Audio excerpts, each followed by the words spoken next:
Si Panda Puntong o nga tawa diha baboy.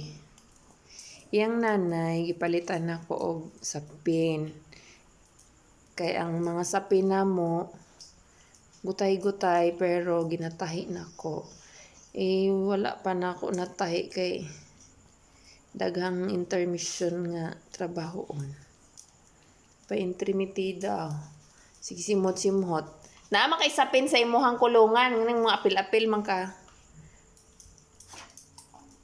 Tapos makiusyoso siya sa sapin sa iyang nanay. Hawa gud mo din ha, good. Tay. Pahak ng punilubot ni baboy. Unsa na po nang nasimong lubot na pahak naman sad na? O, di ba? Iyang nanay karon is may pinagdadaanan. May milk siya, kaya feeling niya may papi siya. Tapos yung papi o damulag. Pag iyang anak mo duol din handapita, walang problema. Pero pag si baboy, si Betty, iyahang ko anon banghagon. Dili banghag nga kanang naitingog, hinay ra, tapos sigaan niyag mata. Ang mga wall na mo, hurot na niya kutkot. Sa una, dito na siya sa gawas. Hindi naman ako siya paigdaon dito. Gibutangan ako og kanang lata para di siya makahigda. Kaya ang iyang anak manghihi sa portahan sa CR.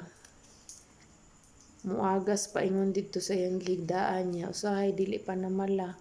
Muhigda ra siya. Tanaw, suko siya kay Betty. Shh! Betty! Betty! Bunalan tamang kakaron. Sing-sing ni siga ng mata. Gahir ra gyapon kay kagulo. Sing-sing, it's okay. Sigaan nagmata, di ra gyapon kasabot. Bugo ka kay ron na. Ano kalagutan ni tuya ni? Hoy!